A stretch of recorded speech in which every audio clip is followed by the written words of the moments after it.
Okay, so you have the Fool card and it's upright for you. So that makes sense to me in my mind because, the Fool card is something where you're embarking on a new journey and you have sort of let go of the past. You're ready to learn again. You're ready to travel again. You're ready to explore again. And you are very open to a lot of different possibilities. There's just a lot going on for you.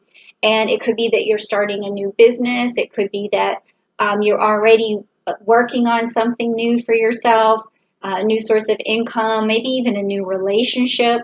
There's something that you've taken the leap of faith for and that I feel like you're already on it. So this is your current situation right here, okay? That's your current situation. So I like this story already, okay? So let's put that back. And this next card is it's like a bridge. It's like what you cross over to get to the other side, to like what might be in your way or what might help you along the way. Like, what's your bridge going to look like? Is it going to be a nice bridge or an unsturdy, unshaky bridge? Like, what are we going to see here? Okay, and also while I'm looking at that, I'm just going to look down to see if I have, anything going into Taurus for the month of May.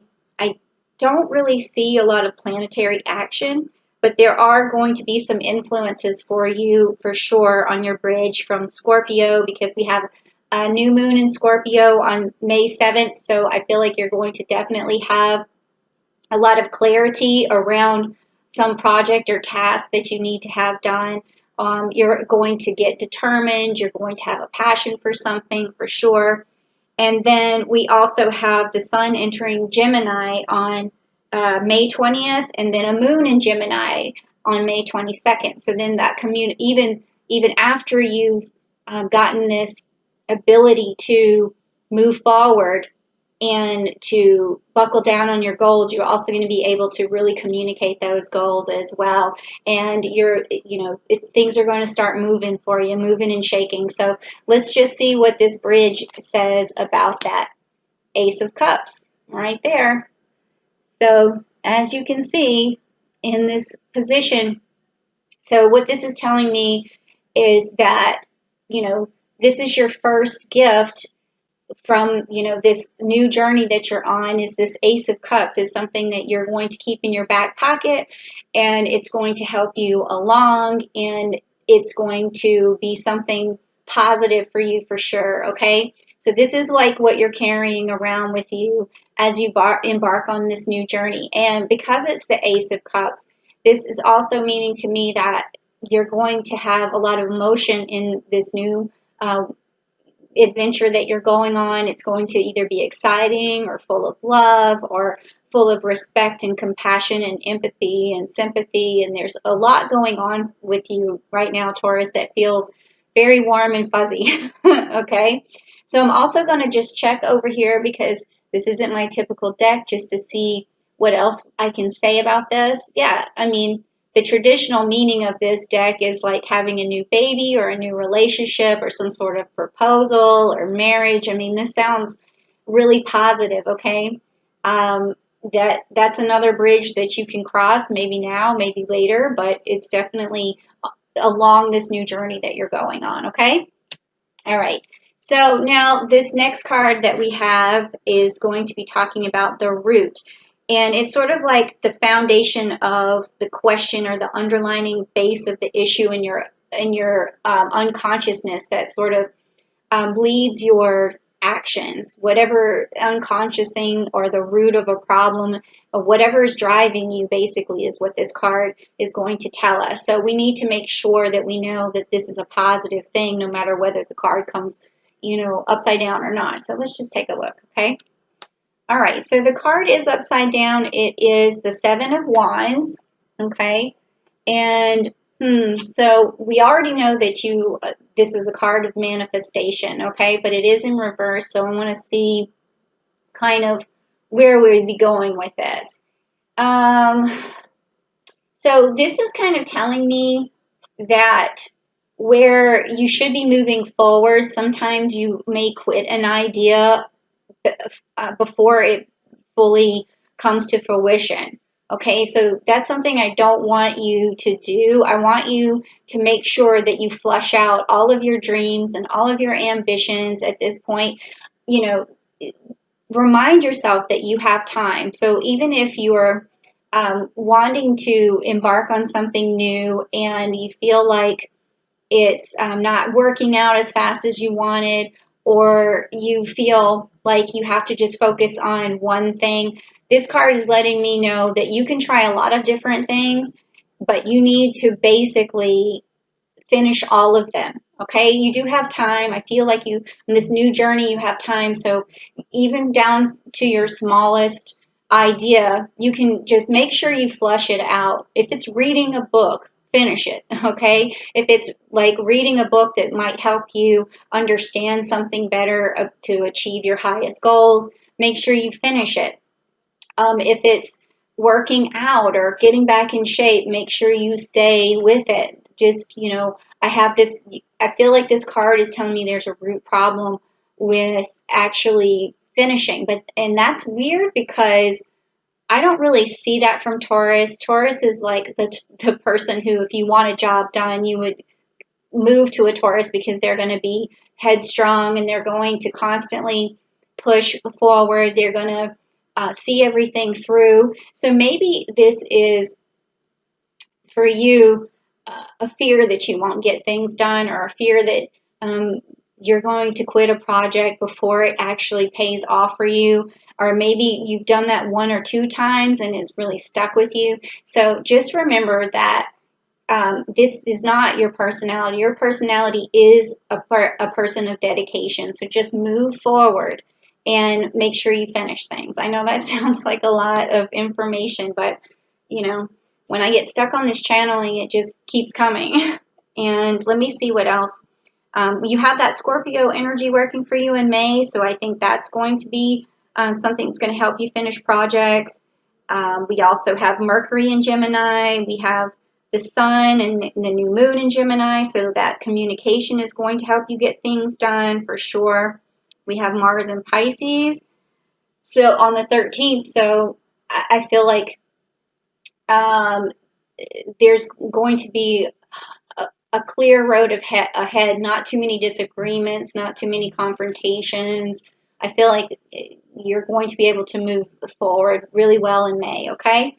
So then let's also look at the next card that we have in line here, and this is going to be the recent past.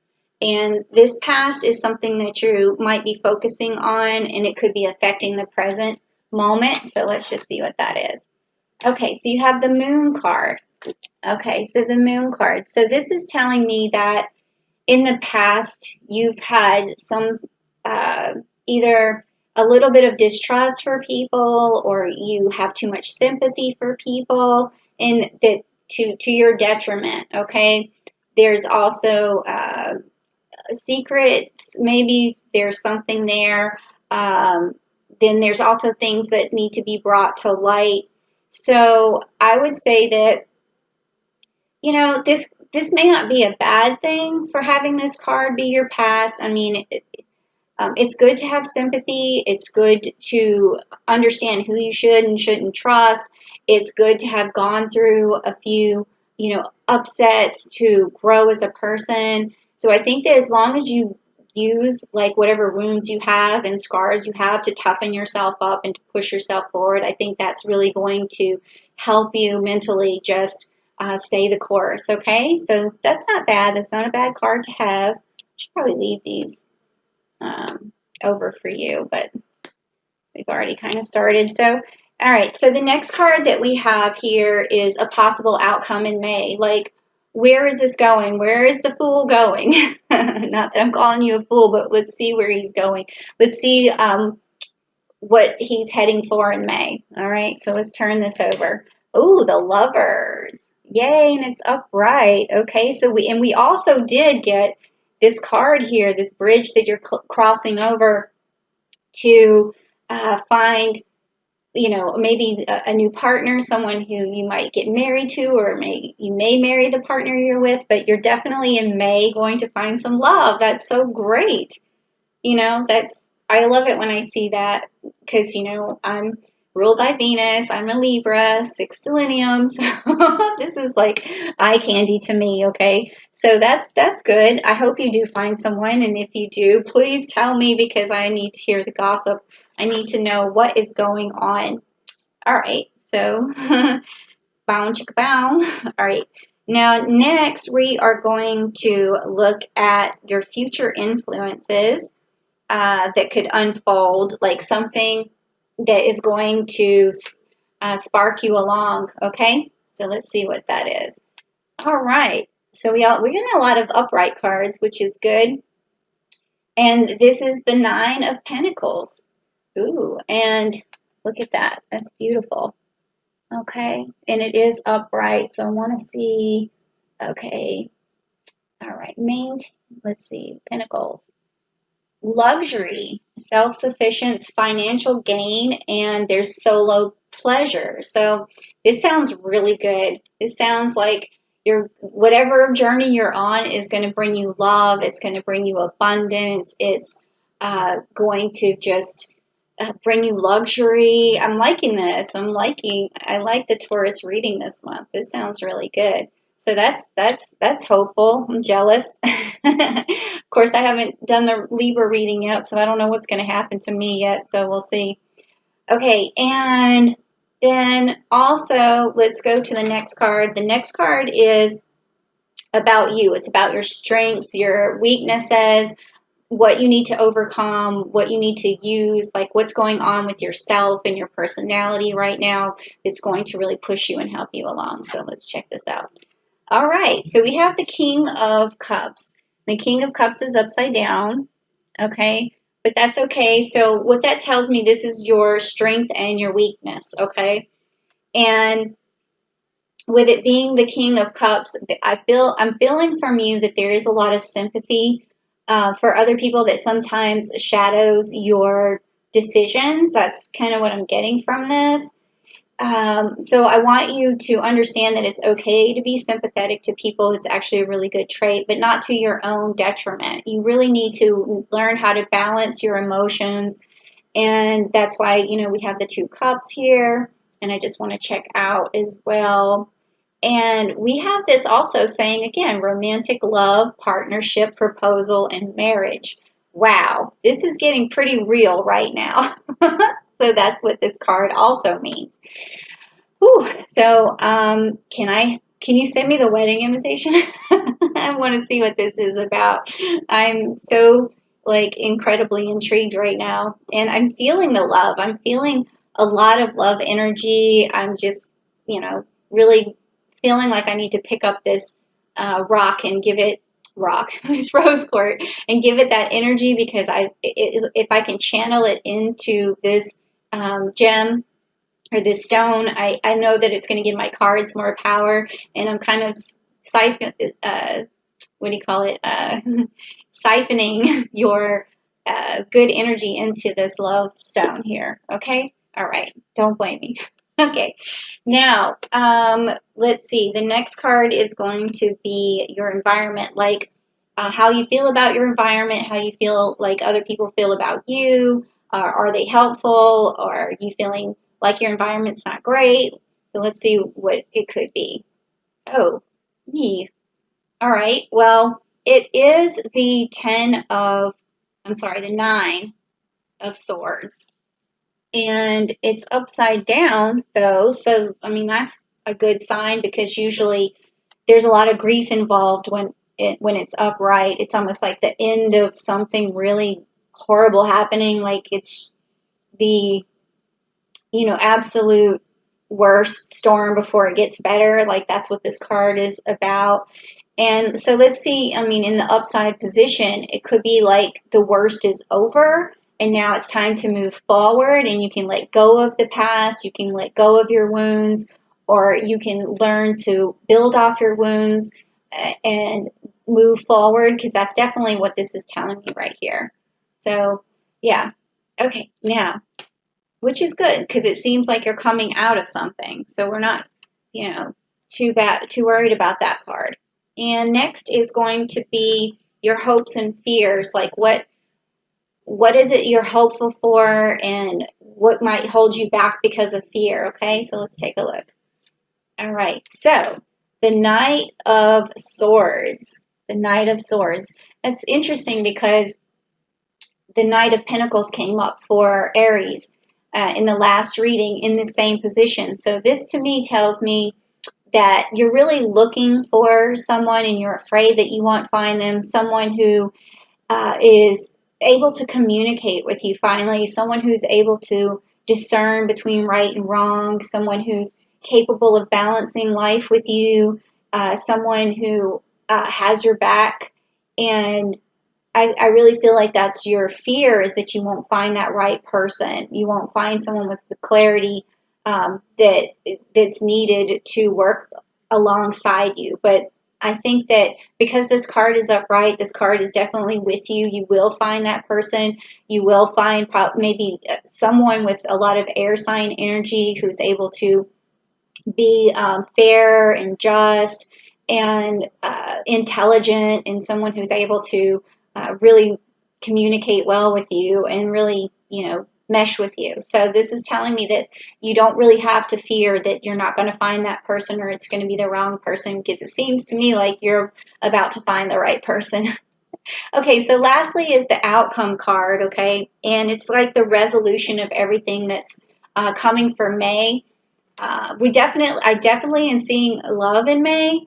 I don't know if that's further out or not, but the reading I'm getting here is saying that it's coming sooner. And now let's just see what, the outcome of this is for the month of May. Like, it's sort of like a summary of what's going on with this reading.